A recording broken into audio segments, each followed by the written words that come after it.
중종 즉위 14년인 1519년 중종의 후궁인 희빈 홍씨가 중종을 찾아가 아뢰기를 전하, 제 처소에 있는 나인이 참으로 해괴한 나뭇잎을 주었습니다. 애벌레가 파먹은 듯한데 그 내용이 괴이해 전하께 직접 보여드리고자 가져왔습니다.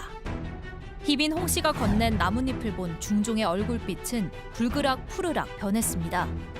벌레가 갉아먹은 나뭇잎 흔적이 꼭 주초위왕이라는 글씨처럼 남아있었기 때문입니다.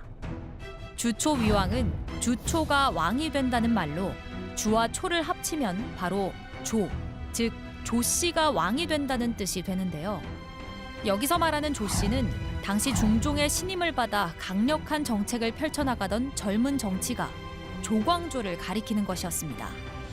조광조가 공신들을 몰아내고 스스로 왕이 되려 한다는 괴소문은 곧 궁궐과 도성에 파다하게 퍼지게 됐는데요. 때마침 조광조의 급하고 과감한 개혁 정책에 부담을 느끼던 중종은 나뭇잎 사건을 구실로 조광조를 귀양 보내 사야까지 내리게 됩니다. 앞서 보신 것처럼 가짜 뉴스는 오래전부터 존재해 왔습니다. 현대 시대에는 소셜 네트워크의 발달로 가짜 뉴스가 퍼지는 양상이 과거와 비교할 수 없을 정도로 넓고 빨라졌는데요. 역사를 바꾼 가짜 뉴스, 어떤 것이 있었고 또 왜 만들어졌을까요? 네, 오늘 사건 평행 이론의 주제는 바로 가짜 뉴스입니다. 과거 우리 역사에서도 이런 익명성을 담보로 한 가짜 뉴스가 꾸준히 발생했다고 합니다. 어떤 내용인지 두 분과 얘기 나눠보도록 하겠습니다. 김준혁 한신대 교수, 심용환 역사작가 나오셨습니다. 안녕하세요. 네, 안녕하세요. 네, 김 교수님, 우선 그 조선시대에도 지금처럼 가짜 뉴스가 있었다고요? 사실입니까? 아니 굉장히 많이 있었죠. 네. 예, 특히나 이제 가짜 뉴스는 조금 전에 화면에서 보았듯이 예. 상당히 정치적 사건들 때문에 어허. 많이 생기게 됐고요. 예. 조금 전에 이제 화면에 나왔던 내용은 그 중종이 네. 이제 개혁 정치를 하기 위해서 조광조와 나머지 이제 살인의 아주 핵심 젊은 인재들을 등용을 했는데 예. 그 사람들이 이제 그 훈구파들이 중종 반정 과정에서 너무 과도하게 또 엉터리들이 공신에 이제 이렇게 등용이 됐다, 네. 공신에 책봉이 됐다. 그래서 이제 그 공신들을 제거를 좀 하게 됐는데 어허. 그런 것 때문에 이제 기존 기득권 세력들이 네. 젊은 개혁 세력들을 갖다가 없애기 위해서 조광조가 임금이 되려고 한다라고 하는 정말 말도 안 되는 가짜 뉴스를 만들어서 그를 제거하게 됐는데요. 네. 이런 일들이 실제로 조선 500년 내에 상당히 많이 있었습니다. 네.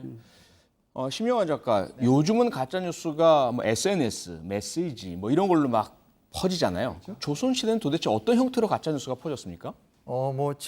지금처럼 SNS는 불가능한 거고요. 네. 크게 두 가지로 설명한다면 하나는 이제 고변 같은 형식이 있었습니다. 고변. 네, 그러니까 이제 쉽게 말하면 조작을 하는 거죠. 누군가 역모를 꾸민다 해서 예. 투서가 들어오게 되면 의무적으로 이건 좀 조사를 해야 되기 때문에 네. 그런 방식도 있었다고 할 수 있겠죠. 이렇게 상황을 좀 급변시키기 위해서. 네. 또 하나는 이제 벽서, 괴서 이건 좀 많이 아마 사극 같은 거 보시면 좀 익숙하시겠지만 이렇게 어떤 자신들의 어떤 불만을 이렇게 쏟아내고 하는 과정들인데 좀 재밌는 건 뭐냐면 세종대왕이 한글을 만들었기 때문에 촉진됐다. 뭐 이렇게 봐도 재밌을 것 같습니다.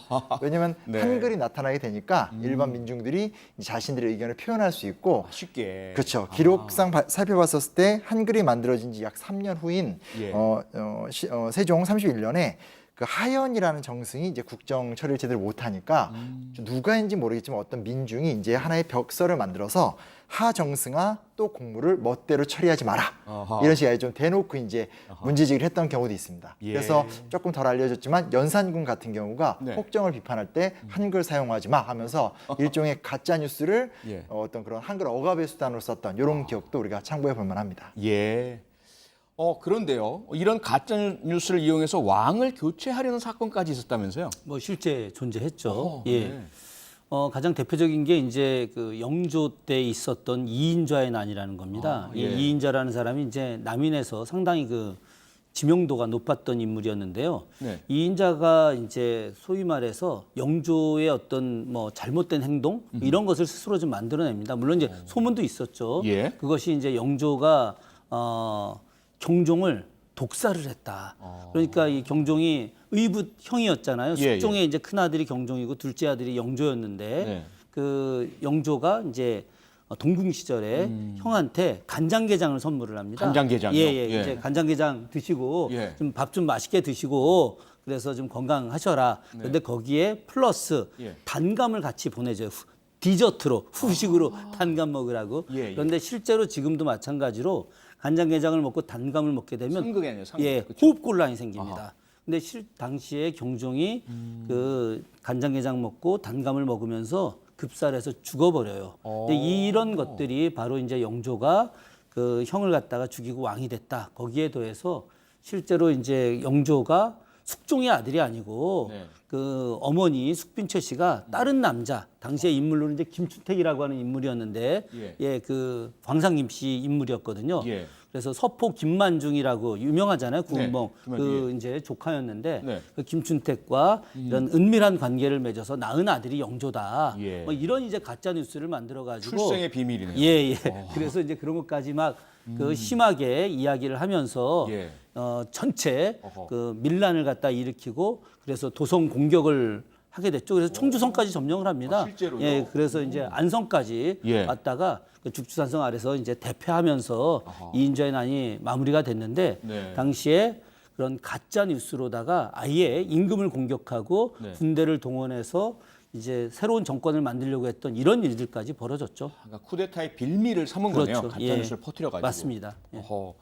그런데 심영환 작가, 우리가 그 역사상 외적의 침입으로 많은 피해를 입은 사건들이 전쟁들이 있었잖아요. 그중에 임진왜란이 가장 강렬하고 많은 피해가 있었을 텐데 이 임진왜란이 가짜 뉴스 때문이라는 말이 있어요. 사실인가요? 아마 저희 방송을 계속 이제 보시는 분들은 어떤 점이 굉장히 좀 준비하느라 힘들었겠다라는 생각을 하시겠지만 예. 오늘 같은 날은 가짜뉴스가 너무 많아가지고 선별하느라 좀 고생이었었는데 어허. 사실은 제일 유명한 이야기 속에도 우리가 기억을 못하지만 가짜뉴스가 있습니다. 예를 들면 이런 거 있잖아요. 그러니까 그 일본에서 전란을 준비한다는 얘기를 들으니까 우리 측에서 그러면 서인 대표와 동인 대표 황윤길과 김성희를 한번 확인해 보자. 예. 근데 둘이 같은 현상을 쭉 보고 왔는데 예. 와서 어떠냐라고 얘기하니까 황윤길은 쉽게 말하면 이제 제대로 된 보고를 하는 거죠. 어허. 실제로 일본은 체계적으로 전쟁 준비를 하고 있고 네. 토요토미 히데요시라는 자가 보통이 아닙니다. 대비해야 됩니다 하는데 같이 보고 왔었던 김성일이 전혀 그렇지 않다. 어허. 토요토미 히데요시 굉장히 용렬한 자고 전쟁이 일어날 가능성이 없다.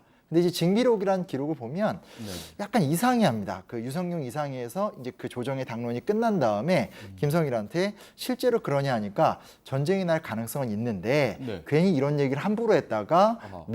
민심이 되게 안 좋아질 수 있는 그런 것들을 고려해서 내가 말을 좀 이렇게 참았다 뭐 이런 식으로 얘기를 하긴 하지만 결국은 결과적으로 봤었을 땐 네. 가짜 뉴스화가 또 됐고 그러네요. 그것이 이제 전쟁 대비를 안 하게 되는 것까지 갔기 때문에 아하. 문제가 됐다라고 좀 볼 수가 있겠고요. 네. 또 하나는 이게 부끄러운 얘기긴 하지만 일본군이 들어와서 한양을 점령하는 데까지 한 달이 안 걸렸거든요. 급속하게 종료를 했었죠. 딱 20일 예. 걸려서 딱 그렇죠. 20일. 딱 예, 20일 예, 정도. 예. 평양 뺏기는 데까지 한 달 정도 예. 걸리고 그 했으니까 당시에는 말 타고 오는 시간이 그 정도 걸리는 거 아닙니까? 걸어서 왔는데도 걸어서 오는 시간. 걸어서 그쵸. 왔는데도 20일 걸어- 걸린 거예요. 예. 딱. 그렇죠, 그렇죠. 너무 흥분하지 마시고요. 속상해서 역사학교들이 많이 속상해서 화가 나타나는 건데. 나니까. 근데 실제로 중국에서도 이상하게 봤던 게 뭐냐면 네. 너무 빨리 오니까 예. 노동 측 사람들이 이거 조선하고 일본이 연합을 해서 짜서. 명을 공격하는구나 아. 이런 유언비어가 사실은 심각하게 돌았습니다. 그래서 그걸 두고 그럴만하네요. 석성 같은 이제 명나라의 재상이나 관료들이 네. 이 사실을 좀 정확하게 알아보자 하니까 실제 내용은 그게 아니고 조선이 예상보다 빨리 패배했구나. 그래서 우리가 원군을 파견하자 이렇게 갔기 때문에 만약에 이때 가짜 뉴스가 그냥 이렇게 좀 잘못돼서 들어갔으면 정말 심각한 좀 조선의 국난이 왔을 수도 있는 이런 상황이라고도 할 수 있겠죠. 지금 말씀드리니까 딱 떠오르는 게 뭐냐면 요즘 나오는 뉴스 있잖아요. 이 미국의 트럼프 대통령이 네. 코로나19 상황의 심각성을 미리 알고 있었으면서도 그것을 대처를 제대로 안 했다라는 그 인터뷰 내용 밥 우드워드 예, 기자의 경로에 나오는 내용. 김성일의 변명과 거의 유사하네요. 거의 유사하죠. 있는 그대로 알려줬다간 오히려 불안이 증폭되니까 불안을 잠재우기 위해서 사실은 그런 전쟁 가능성을 보고를 안 했다. 참 역사의 이 평행 이론이 이상하게 우리나라에서만이 아니라 국제적으로도 통하네요. 근데 이제 그런 평행 이론이 참 기묘한 것이 예. 김성일도 가서 왜 못 알았겠습니까? 당시 풍신수길이 예. 김성일하고 황인기를 만났을 때 자기 돌된 아기 안고 와가지고 외교관들 만나고 그 아기가 이렇게 소변 대변을 지리니까 예. 그 기저귀를 자기가 직접 가르면서 그걸 만났어요. 외교 무례거든 이게. 아, 그렇죠. 상상도 안 되는 무례를 저질렀는데 네. 그럼에도 불구하고 당시 동인과 서인의 어떤 대립구도 아. 이런 것들 때문에 동인이 서인의 말에 무조건 동의하지 않아야 된다라고 하는 것들. 네. 이런 것들이 바로 정책적 가짜 뉴스를 만들어내는 거예요, 이것이. 아하. 그러니까 참 당혹스럽죠. 어떻게 보면. 이유가 있네요. 정쟁과 예. 어떤 현실적인 이익의 문제가 깔려 있네요. 네. 그런데다가 임진왜란 당시에 우리가 뭐 여러 그 매체로 접하긴 했지만 이순신 장군, 성웅 이순신 장군께서 선조에게 막 고문도 당하고 그다음에 모든 관직을 박탈당하고 백의정군하고 이런 고초를 겪었잖아요. 근데 그것도 가짜 뉴스 때문이라면서요. 뭐 그리고 당연히 가짜 뉴스죠. 사실은 이 예. 가짜 뉴스가 예. 일본의 조작 가짜 뉴스에 조선 정부가 완전히 넘어간 거예요. 어허. 그러니까 당시 일본은 네. 이순신 장군이 너무 대단하니까 이순신 장군을 제거해야 되겠다. 이순신 장군을 제거하기 위한 가짜 뉴스를 만들어야 돼 가지고 예. 중간에 이중첩자 요시라라고 하는 이중첩자가 있는데 사실은 이중첩자가 아니라 완전히 일본 편이죠. 그런데 이제 우리나라한테 고급 정보를 준다는 식으로 하면서 접근을 해서 이제 당시 고니시 유키나와하고 그리고 가토 키요마사하고 네. 서로 관계가 안 좋다. 이걸 이제 가짜 뉴스를 일단 만들어내고 네. 그리고 나서 고니시 유키나와가 가토 키요마사 가등청정이죠. 네. 이 군대가 어디로 이렇게 진격을 할 거니 이순신이 그때 나가서 공격을 하게 되면 얘네 착살난다. 어허. 그러니까 쉽게 두 사람의 어떤 정쟁 관계 이런 것들을 이용해서 이순신으로 하여금 공격하게 만들어냈던 거였거든요. 예, 예. 근데 이게 다 가짜 뉴스인가? 둘이 짠 거예요. 어허. 짠 건데 이거에 대해서 선조가 그냥 넘어가 가지고 이순신한테 야 너 빨리 이 말대로 해서 저 가등청정 나오는 군대 공격해라라고 하니까 이순신은 말도 안 되는 얘기죠. 실제 그건 있을 수도 없는 이야기고 예. 그리고 거기에 가게 되면 우리 함대가 다 대패하는 그런 지형이었기 때문에 어허. 그 말을 거부를 했어요. 네. 그래서 이순신을 명령불복종죄로 데리고 와가지고 이제 거의 죽이려고 하다가 겨우겨우 살아난 건데 그 뒤에 이제 일본이 야 이제 잘 됐다. 저 이순신이 만들어 놓은 저 삼도 수군 통제형의 500척이 넘는 저 함대를 일거에 제거하자라고 해서 또 가짜 뉴스를 만들어 가지고 원균으로 하여금 거기에 오게 한 다음에 네. 다 그날 하루 만에 7천량 전투에서 다 대패하고 다 수장되고 원균도 이제 육지로 도망 나왔다가 끝내 죽게 됐죠. 예. 참 안타깝습니다. 지금 들어도 너무 안타까운데요. 이 가짜 뉴스의 폐해가 정말 이렇게 심각한데 지금도 우리가 이 처벌법 뭐 얘기하고 어떻게 그걸 막을 수 있느냐 얘기를 하잖아요. 조선시대는 과연 이런 가짜 뉴스를 막기 위한 어떤 법이나 제도나 노력이 있었나요? 어떤 게 있었죠? 뭐 그 가짜 뉴스라고 하면은 말도 안 되는 얘기지 않습니까? 예. 사실 지금 그 가짜 뉴스와 관련해서 어느 정도의 법이 있는지 그것 뭐 우리 국민들도 많이 아는 분들도 계시긴 할 텐데 네. 조선시대 같은 경우는 기본적으로 대명률이라고 하는 명나라 법을 적용하기도 하고 그 명나라 법이 경국대전에 적용이 되거든요. 예. 가짜 뉴스 만들면 사형입니다. 사형? 예, 아하. 사형이고 예. 가짜 뉴스를 갖다가 아까 우리 심 선생님께서 괴서 예. 뭐 이런 거 이야기하셨잖아요. 벽에다 붙이는 거 이런 괴서들을 갖다가 은밀하게 갖고 있게 되면 유배형 아니면은 이제 심하게 예. 장 100대 네. 장 100대면은요.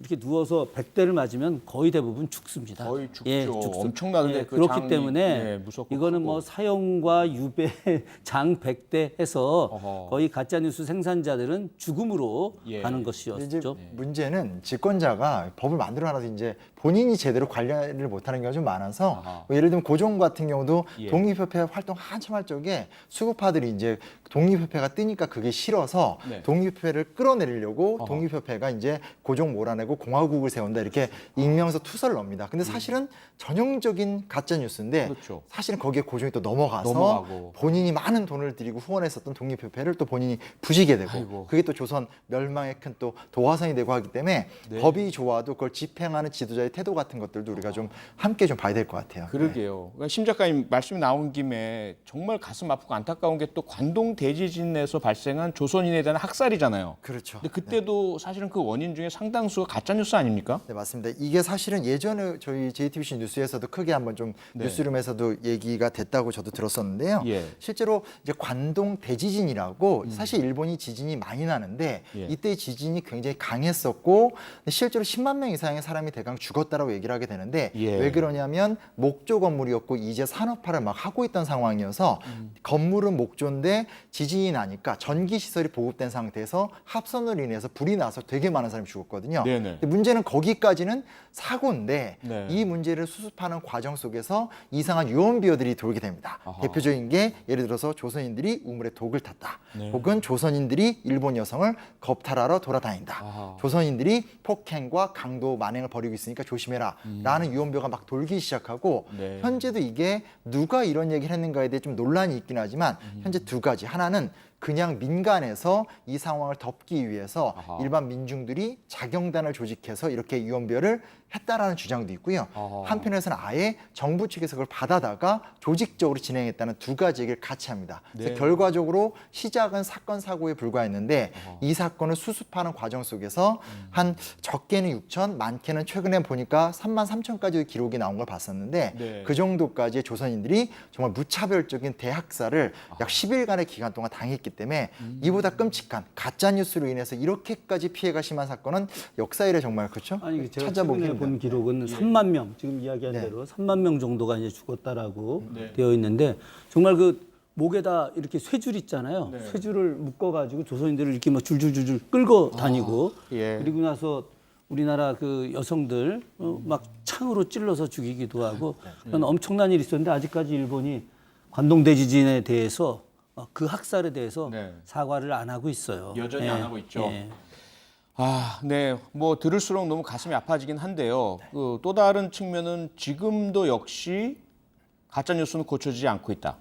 그리고 제가 봤을 때 이 평행 이론의 가장 핵심은 예나 지금이나 이 가짜 뉴스의 배경에는 이익이 도사리고 있다. 맞습니다. 예, 퍼뜨리는 자들의 무엇인가 정치적이건 경제적이건 이익을 노리고 퍼뜨린다라는 그런 평행 이론이 전 바로 와닿거든요. 김 교수님은 어떤 평행 이론? 저는 뭐 정확하게 보셨고요. 그 정치적 이익 무조건 기득권 세력들이든 아니면 저는 이 가짜 뉴스가 꼭 기득권만의 그런 이익을 위한 가짜 뉴스는 좀 아니라고 아니죠, 봅니다. 예. 예. 그래서 상대방도 있죠. 예, 모든 정파들 혹은 사람들이 그런 가짜 뉴스를 만들면서 자기가 이익을 얻으려고 하는 것이 있고 또 그런 가짜 뉴스를 갖다가 사람들이 정확하게 판단하지 못하기 때문에 그 가짜 뉴스에 넘어가는 것이 아닌가. 네. 그래서 가짜 뉴스를 갖다가 이렇게 없애려면 정확한 해안을 갖는 그런 노력들이 좀 필요하지 않을까 하는 생각이 좀 듭니다. 네. 심영환 작가가 발견한 평행 이론은 무엇입니까? 그러니까 사실은 좀 비슷한 연장선상에 좀 볼 수가 있는 게 뭐냐면 네. 가짜 뉴스가 사회적으로 큰 파급 효과를 이뤄내게 되는 그 배경에는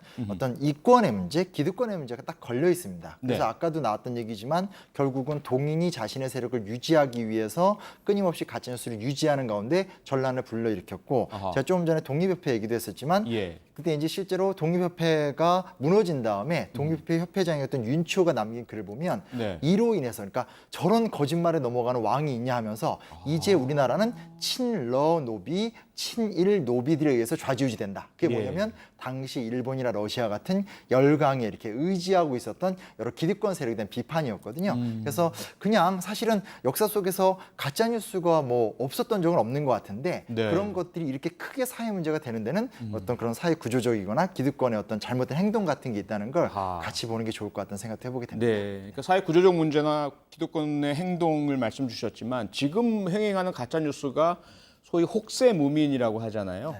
이게 이제 네. 흥미로운 이야기 좀 하나 하면은 예. 숙종 때 네. 그 여한이라는 승려가 있었는데요. 예. 그 이 승려가 용료라고 하는 무당하고 같이 결합을 해요. 어허. 그래서 이 두 사람이 그 비가 오는 날 그 용의 어떤 기운을 받아서 한양에 들어가게 되면 네. 바로 이제 왕을 몰아내고 새로운 그 나라를 만들 것이다. 그래서 그 가짜 뉴스를 막 도성에 퍼뜨리고 황해도 일대에 퍼뜨렸는데 백성들이 그 무속 그 혹세무민에 그냥 예. 넘어가 가지고 아하. 와 하고 쫓아 들어옵니다. 이게. 그러니까 당시에 이런 가짜 뉴스들이 예. 실제로다가 혹세무민하는데 엄청난 역할을 하게 됐고 그로 인해서 망한 사람들이 부지기수였던 거죠. 그러니까요. 예. 네, 마무리할 시간이 거의 다 됐습니다. 두 분이 가장 어려워하는 시간입니다. 가짜 뉴스에 대한 사자성어 이거 고르시느라고 아, 저 이번엔 아주 쉽게 골랐습니다. 아, 정말요? 예. 오. 아주 그냥 그 자리에서 카톡으로 바로 보냈습니다. 나왔습니까? 그럼 한번 보겠습니다. 과연 오늘의 김준혁 교수의 사자성어는 무엇입니까? 저는 파사현정. 파사현정. 예, 사악한 것을 없애버리고 네. 그리고 올바른 것을 드러낸다라고 하는 거죠. 이 가짜 뉴스 이제 더 이상 이런 거 절대 만들어서는 안 되고 깨트려버리고 그리고 올바른 정론 뉴스 이런 것들을 드러내는 것이 바로 우리 시대에 필요하다라고 예. 해서 파사현정 이야기합니다. 필요한 건 뭐 동의하겠는데 어떻게라는 데 대한 답도 혹시 있으신가요? 파사현정 할 수 있는. 파사현정 할 수 있는 거는 예. 새로운 그런 가짜 뉴스 방지법을 만들어내는 것들이 아, 필요하지 않을까. 이거는 예 갖고는 안 되는 시대가 왔어요. 예. 법이 필요하다. 네, 심영환 작가의 사자성어는 무엇입니까? 네, 그 저기 김준혁 선생님께서 그 뒷얘기 못 들으신 것 같은데 저도 사실은 파사현정을 골랐는데 아, 그래요? 똑같다고 아, 해서 저보러 똑같아서. 새로 하라고 그래서 아하. 저는 다시 준비를 했습니다. 네. 저는 이제 해현 경장이라고 그래서 해현 경장이요? 검은고의 줄을 바꾸어 맨다는 뜻인데요. 아. 느슨해진 것을 긴장하도록 다시 네. 고치거나 사회적인 경제적 제도를 개혁한다는 건데 사실은 유언비어는 언제나 있습니다. 다만 유언비어를 돌파하는 새로운 방식이라는 건 아까 선생님의 이야기에 이어지는 거지만 네. 새로운 형태의 사회적 아젠다, 새로운 비전 이런 것들이 나오게 되면 사람들이 그런데 마음이 갔다가도 아 이런 게 중요한 게 아니구나 하면서 다시 어떤 비전을 향해서 국민들이 어떤 노력을 할 수 있는 과정이기 때문에 네. 새로운 비전을 좀 제시하는 게 중요하지 않을까 이런 생각도 같이 해보게 됩니다. 네. 여기까지 듣겠습니다. 두 분 수고하셨습니다. 감사합니다. 발 없는 말이 천리를 가듯 흉기 없는 유언비어, 즉 가짜 뉴스 또한 많은 사람을 해칠 수 있다는 것 결코 잊어서는 안 되겠습니다.